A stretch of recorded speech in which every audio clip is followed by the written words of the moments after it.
to the Founders Chat. We are so excited to have you on. And thank you to everybody who's joining. We have with us today Shavone Riggins. She is the founder and CEO of the amazing brand Curlkalon, which I've been following forever before there even was a Sisters in Business.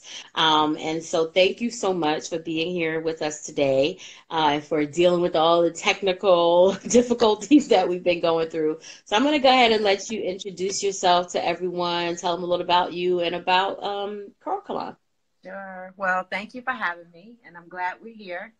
And I am the founder of Curlkalon Hair. I was the CEO of Curlkalon Hair Okay. Up until December 2018. Curlkalon was acquired. So I spend my days talking with people like you and doing things that's more so around my own brand. But a little bit about Curlkalon. Curlkalon is a brand that started in 2014 for me and launched in 2015 in providing effortless curls to women all around the world looking for a protective style that met their natural hair using the crochet braid method. So Curlkalon came to life as a solution to a problem that I had as a natural hair wearer at that time for maybe 13 years. I'm looking for solutions to wear my hair looking natural, but not necessarily dealing with my natural hair. And it was a perfect solution for me. And I found out that it was a perfect solution for so many other women, especially sharing it on social media. And I knew it was something that I had to bring to life. And you really were at the forefront of this crochet method in terms of extensions. And I know I'm right because I've been following it, but you're nodding. Can you talk a little bit about that, about how it was to kind of be one of the first in that arena in a very niche area of hair extensions in the natural hair industry, and then how it's been to kind of see others sort of enter the space? Yeah, yeah. Well, I've been called a pioneer in the Yeah, hair absolutely. industry and introducing crochet braids to the market. So Curlkalon was the very first company to bring crochet curls to the market. And I think that being the first brings a lot of excitement. It brings people excitement around getting something that's kind of new and exclusive that no one has yet. And plus, it solved the problem. So for me, I found that, being an innovator of a product and bringing it first to market really depended a lot upon my background, which was digital marketing and what I did around that to really, set it off. So I was able to use my skills as a digital marketer and really put together a really good blueprint on how I wanted to be sure that this reached my target audience, and it worked. Mm-hmm. That's amazing. Yeah. So I was actually going to ask that. Can you talk a little bit more about what you did prior to Curlkalon and how it helped to, influence and build your brand? Sure. Well, I've been on this entrepreneurship journey since 2003. My first business was a jewelry design business called One of One Jewelry Design. I handcrafted jewelry with wire working. So I worked with wire where it was around different stones, different like gems, just different custom wire pieces. And I really enjoyed that. I always liked working with my hands. So that was something that was like, you know what, this is fun. So it was like a hobby thing. And then I began to like sell different pieces on Etsy. So I was on Etsy, kind of doing my thing there and selling to family and friends. And then it came to the point it was like, okay, well, I need a website. And I found myself getting on Google, figuring out what type of website I wanted. So I ended up coming across the platform WordPress, and I created my website from the ground up for my my jewelry company. And I found that it was definitely needed. During that time, we didn't necessarily have like the resources or tools to kind of like show us how to do something. Well, for me specifically, right? So I went to Google and figured that out and built my own website, and then I was able to have my jewelry online, selling it globally at that point. So it got to a point maybe 2 months within or maybe 3 months, as I had this website and I'm selling jewelry, that I got contacted by a woman who still follows me on Instagram today. Her name is Tina Zucker, and she asked me who did my website, and I said, I did my website, and she said, well, could you do my website? And I'm like, Right. like, that's not my thing. But then I thought about it, and I was like, yes, I'll do your website. So at that moment, I said yes to extending myself into the digital platform, and creating a website, and even created her logo. So into this whole, at that time, it was, booming, where people were creating websites and they were doing their thing. So I found myself there in that space and built my first website for $60. Mm-hmm. And it did something to me at that time. I found myself turning someone's vision into a reality. Mm-hmm. And ultimately, I felt that there was a lot of purpose in that, right? So I can, go into how much purpose that meant to me, but I'm going to bring it up a little bit further for you guys. So I did that, right? And I'm like, I'm letting go of this jewelry business. I went forward and put myself out on what now is called Upwork. So therefore, I had some more clients and started to build this website thing. I'm like, I think I can make more money here than I did for jewelry. And I sure enough did. Mm-hmm. And built a portfolio. I worked with tons of companies, all the way from amusement parks to water system companies, to different people who were in the motivational speaker space, government websites. And then I began to market myself within the hair industry because I'm a natural hair wearer. So as I'm on my social media posting, I would post some of the things that I was doing digitally, and began to get contacted by different hair companies that wanted to have a website or logo, and then found myself building out from there. So here I am, years later. I would say we're in 2010, and I am a professional freelance designer. In the digital platform. So I'm building websites, logos, SEO, email marketing, social media, branding. And were you all self-taught in all of that? Say that all self-taught. All self-taught. Mm-hmm. All self-taught. Yeah. So, and that was the power of me saying yes. From that point, when the power of me saying yes, it propelled me to say yes to everything that I needed to do to execute what needed to be done. And it really went big for me when Courtney Adeli from The Main Choice contacted me. And she inquired about my services. And she said, I want you to build my logo and my website. I want you to build my brand out for me. And I'm like, sure. I was excited. Let's do it. Because previously to that, she was selling T-shirts, like natural hair saying T-shirts. So I was buying like these natural hair T-shirts from her. And so we kind of connected there. And then she seen some of the digital stuff that I was doing. And we got together, and I built the beginning brand of The Main Choice. And that was my biggest contract, and that taught me the most. And with that, that's when I found myself hours and hours and hours with other clients as well, behind a laptop with my hair like, what am I do with it? So that's when I was like, let me find out something I can do to my hair to kind of have that same natural look. Boom, crochet braids. And there we have it. Yeah. So tell everybody a little bit about where you from, stuff like that. What do you do when you're not working hard? Yes. Well, I was born in Anniston, Alabama, not too far from Birmingham, Alabama, but I was raised outside of Cleveland, Ohio, in a city called Euclid, Ohio, and grew up there, and was always doing hair. So I was the girl people would come to my place, and I was doing the pink curl ponytails. You know, we was rolling up on rollers and throwing them in the microwave. I was that girl. So hair for me is something that I've always done, starting at a young age, and always did myself. So I really went to the hair salon. So kind of my hair story journey starts back then when I was a young girl. And so yeah, Ohio raised me. And then Ohio pushed me out from Ohio to Georgia.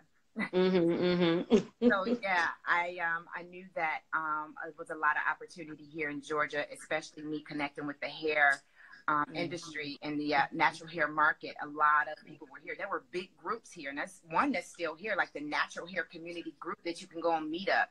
So I was like a part of that, doing different events, going to different events and stuff like that. So that's what also really bridged me here to in Georgia. Very cool, very cool. So what have been some of the the toughest lessons that you've had to learn on your entrepreneurial journey? The toughest lessons on my entrepreneurial journey, I guess at one point, I always looked at failure as something that was like a bad thing. When I, when something didn't necessarily go right or go as planned, in my beginning time frame, I used to look and I used to be really hard on myself, like, oh my goodness, like I did this and this didn't work. But what I end up understanding and learning is that it's okay to fail. Like fail is part of the process. And you will never know much of anything if you don't put yourself out there and move forward in it. So I learned to fail fast and take every failure as a lesson. So I guess one of the biggest things for me is that when I started Curlkalon, I'll come up, speed up a little bit. This is 2015. I was ready to go with the website. Everything was ready to go. We were ready to ship Mother's Day 2015. The day that we launched the website to ship, people are excited. They're ready to go. They're ready to purchase. I attached a different type of payment system to our website. And that payment system failed after 3 days. And we had to refund the first 3 days of our sales back to our customers. So you can just imagine how much of a blow that, I felt in reference to looking at the 3 day success and then having to turn around and like basically give it back. But I ended up learning a great lesson behind that. And I learned that failure happens, but it's all about, again, how you come back to standing back up. I end up going with PayPal and end up making a great connection with someone at PayPal that helped me, like became my go-to person and really helped me make sure that was all set up. So therefore we wouldn't be down any longer. So it happened that third day and I was able to kind of get it done that day and see the sales start to funnel back in. So yeah, I would say that's one of the biggest things for me. And that's important. So many of us beat ourselves up or don't realize the value in failure or just that it is a part of the process. Like if it were easy and without failure, everybody would be doing it. But it's not. It's not at all. And when we begin to accept that, we were in a much better position. Definitely. Exactly. Yeah. So, what do you believe some of the the biggest mistakes that people make in business as entrepreneurs, particularly women, that we can kind of try to help one another avoid in the long run? I would say that knowing when to get help, knowing when to get mentorship, sponsorship, or even to be consulted, especially when you're at a point of what you started and you're beginning to scale. You want to be able to have it to where you get it to where you can get it, but then also have it to where you can see it grow. And that can be outside of you. That can be someone else coming in and consulting you in reference to what direction you want to move in, or even a mentor who has had some success in business that can give you some more insight on maybe how to do some cutting costs or, some new product launches and how you want to maybe position yourself to bridge out, to create assets around your brand and what you've already done. So I would definitely say don't hesitate to reach out and to get help. Right, because we're not superwomen. As much as we would like to be, We're not. So tell folks kind of like where you are now. I know you mentioned the acquisition, but what's the future of Curlkalon, and what are some other things you might be working on? Well, Curlkalon right now is currently expanding its products. Mm-hmm. We are launching on November. We have a date now. November 23rd, Curlkalon is coming out with its effortless curl wigs. So Mm-hmm. we will be debuting wigs, Curlkalon wigs to the market, which is so super cool. So there'll be three wigs named Tracy, Izette, and Jonesy. So you guys can look forward to that. There's some cool things I'll be doing around that. Hey, Christian. Mm-hmm. And we're also in the process of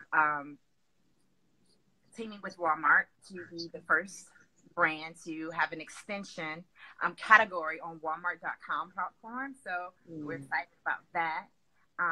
And just generally, growing the Curlkalon community. That was something really big for me in starting Curlkalon, and having women together feeling beautiful, feeling confident, so they can get out their door and feel like they can conquer the world without, the issues of like, how's my hair? The issues that I was having. So it feels good to see women all over the world being able to do that. So that's pretty much what Curlkalon is doing. And we'll be doing like some events and things like that. So you guys can keep up with Curlkalon if you're not following Curlkalon. And it's simply Curlkalon on our platforms. Yes. Instagram, Twitter, Facebook, all of those things. As far as me, what I'm currently doing is I am working on building out my own personal type of brand, things that I'm doing. For things like this, being able to speak to audience to give them more education around what Curlkalon is, and also how they can be involved with the Curlkalon community. And then I also have my curated brand, She Every Day, which is shaping happy entrepreneurs, business haven for women, defined in purpose plus passion, and turning that into profit. So there are some things that I'm doing there in that space, and building out, and just kind of finding my space outside of running Curlkalon still, even though it's almost been a year now. Still wrapping my head around just focusing on those things, and taking some time to kind of enjoy the space that I'm in. That is so exciting. Thanks for those who are on. If you have any questions for Shavone, you can go ahead and start typing them in. We're going to just wrap up in a little bit. I have about 2 more questions for her. We are, for those who might just be joining us, we are chatting with Shavone Riggins, who is the founder of the first crochet extension brand, Curlkalon, and she has just done amazing work in that space. And so we're so excited to have this super dope sister in business with us for this week's Founders Chat. And so if you have any questions for her, this is your moment. This is your time. You can go ahead and drop those in. So Shavone, tell us, what are some of the, since you're a digital girl, so I'm sure you have some apps or some things that you use to kind of help automate or make your life seamless. Can you share some of those with the folks and let us know a little bit of what you must have to kind of help you run your day and run your businesses? Sure. I believe in the digital space, it's important. We're in this image space where we're seeing a lot of lifestyle shooting. We're seeing a lot of people even sharing quotes, in which I do myself. But some of the apps that are great to use, I'm a Photoshop girl. So I have different Photoshop apps, but the one that I would say generally, if you're kind of starting out, Photoshop Express is a good app. And if you are looking to have a scheduler for your Instagram posts, I would definitely recommend ScheduleGram. It's a great one. So therefore, you can do it ahead of time and kind of curate the things that you want to come out. And if you're running a business, definitely around your sales and around if you're having different product launches. Another app that I would say to use, well, I guess it depends on what all you're gonna what all you need it for. Collage is one that I use, especially if you want to have different images within one post. Now that we have Insta Stories, there's so many apps now that you can use for Insta Stories. But generally, I like what Instagram has inside of in the Insta Story platform, and what you can use, especially when it comes to your gifts, your fonts, and all of those things. So definitely be resourceful for what the platform gives in itself. In reference to Instagram's feed, when you're posting your images as well, you have a lot of options there. So yeah, I kind of generally stick around those two, and doing content and producing content for Instagram.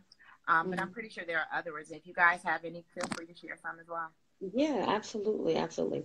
So the number one question we probably get all the time is around building a brand, right? Everybody wants to know how you build a brand. And if you look, you don't have to look too far because everybody thinks they can teach you how to build a brand.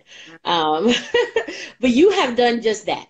You have built a brand, a very successful brand, a very influential brand. So, if there were three nuggets, three quick things that you could leave with everyone around building a brand, what would they be? I would definitely say do your research of your market. Do your research, guys. Yes, do your research of your market. Get information around what that market is doing. That would be number one. Number two would be know who your audience is. Know who your target demographic is. And I always say, create an avatar. That could be an avatar of your direct consumer. Give her a name. How old is she? Where does she work? How much income she makes? It's important that you know that information, because as you begin to market your business, you want to be able to speak to them how, in a sense, they speak. So you want to be sure to know this information, especially as you create ads for your company, and you want to target them in that way. And then the other thing I would say, so it would be know your market, know your audience, and build a community. Build a community. And it's important to build a community around your brand, because it shows authenticity. It shows that that you are connected, and that that there's a voice. There's a voice within the community, and people can they can come together under that voice and also feel like that they're part of something that is big, or that is good, and that is serving them a purpose for their life. That's good stuff. That's so important. And I think some people kind of try to take the shortcut and skip some of those steps, particularly around the research and knowing your audience. And then even building a community, because I think people get so caught up in just sales, right? Like, I need to sell, or I need to promote. But when you bring together a consistent group of people who appreciate what you're doing, who are in alignment with what you're doing, it only helps to grow the brand. So I think that that's amazing. And what you've done is remarkable. So thank you so much for being with us and for sharing with us. I'm excited about this new relationship and us continuing to connect and to see how we can partner and work together, because there's no doubt that you are a pioneer and have really been at the forefront. And so we appreciate you. This is why Sisters in Business was created, right? To really highlight and to shed light on these sisters who are doing good business and doing big business. And you're doing that. I was so excited to be able to go to the expo that was here. Yes, and you ain't even tell me you was coming. Because you know what? It kind of happened because that was the day of a photo shoot. Okay. That was here for the wig launch. So I really didn't know if I was going to be able to make it or not based on how the day went. And it's a crazy little story behind it. I got stuck behind a train for like 40 minutes before I heard about that train. Yes. Right by the place, right? Yep. Yes. Yeah. So I'm so glad you didn't turn around. I was. So tell everybody about your experience, about what you did see while you were there and how you enjoyed it. Yes, let me see. I had been looking for some well, let me say this. I went to Florida for spring break, and I went into a restaurant, and in the bathroom they had this scrub that was like a salt scrub, but it also had oil in it. And I was like, oh my goodness, I really love this. I really want this. I didn't purchase it there, but however, when I went to Sisters in Business Expo, I can't remember the name of the brand that I supported. However, she If you tell had, me about it, I can tell you who it was probably. Was it in the bathroom? yes, it was in the Okay. bathroom, but I didn't go in the bathroom, but she told me it was in the bathroom because she Pardo said, Naturals. what is it? Pardo Naturals. That's it. That's it. Mm-hmm. So Mm-hmm. yeah, I purchased her scrub and I love it. I love it, Mm-hmm. especially on my legs. Like the Mm-hmm. oil and the scrub and the exfoliation. But however, that was really nice. But the other thing is, um, God Plus Goals. Yes. I supported Yes. her and yes, Yes. Yes. yeah, Yes. purchased one of her T-shirts, which I think what she's doing is so super cool. I even Yeah, love what we she's love doing her. outside of her Mm-hmm. brand and how Mm-hmm. she is helping women um, come up with and learn how Mm-hmm. to launch their own T-shirt brand, which is pretty cool. Mm-hmm. But I met one of Curlkalon Curl friends there as well. So I was able to stop and talk to her about Curlkalon and take a few pictures. So Mm-hmm. the only thing I missed because it was towards the end was the panel. And Okay. yeah, so, but I loved it. Mm-hmm. I love it. I love what you're doing. So definitely keep that up. Thank you. Thank you so much for coming. And next year we will definitely make sure that you are there. It can be a part of the full experience because it was so good. Resume workshop. She's saying, how do you spell that? How do you spell what? Curlkalon or Pardo Naturals? So Curlkalon, of course, is Curl, K-A-L. Spell it, child. I don't know. That's okay. It's Curlkalon. Mm-hmm. And Yeah. then Pardo Naturals is P-A-R-D-O Natural. So if no one, does anyone have any questions? We're gonna wrap up. I'm so glad we got to do this and have this time. You know, we may have to consider doing them during the day sometimes. We usually do them in the evenings, but it'll be on for, of course, the next 24 hours, and then we also will upload it to our YouTube channel, and that link will be, and that link is in our bio for our YouTube channel. So thank you all so much for joining us today. Shavone, thank you, thank you, thank you for being a part. Just let everybody know how they can connect with you, how they can follow you before we go. Yeah, sure. You can follow me on all platforms at Shavone Riggins. And you can also find me at my website, ShavoneRiggins.com. And yeah, so I look forward to seeing some of you there. Let's connect. Yay, thank And you. thank you. I appreciate you having me. No problem. Thanks, sis. I'll talk to you in a little bit. Thank All you. right. All right, Bye. bye-bye. Bye. All right, guys, we got it done finally. Thank you so much for hanging out with us during this midday founders chat. Thank you for all the hearts and the love. It's so good to see you all on. I hope y'all are having a fabulous Friday. And again, if you haven't already, be sure to join the mailing list so that you get all the first dibs and first announcements on things that we have coming up.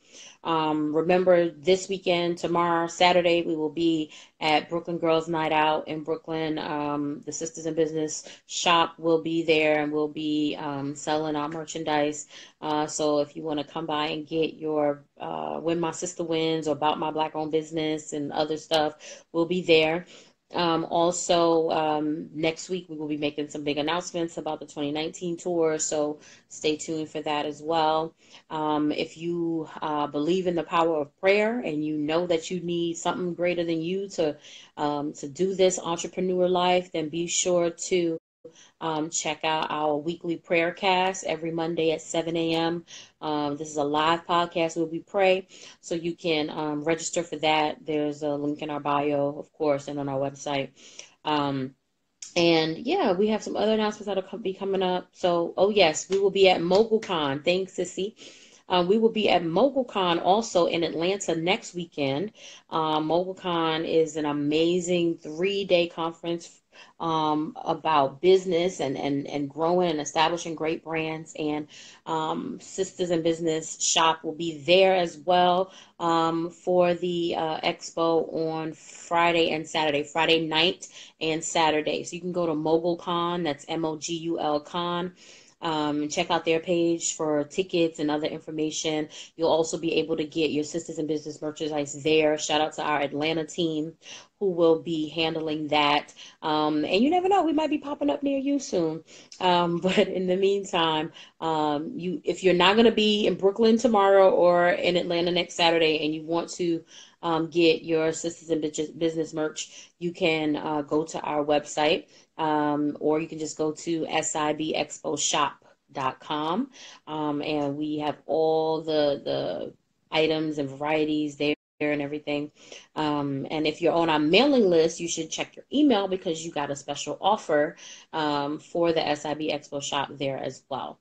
So that's it. I'm going to sign off. It's Friday. Turn up. I hope you guys have a fabulous weekend, and I'll talk to y'all later. All right. Bye.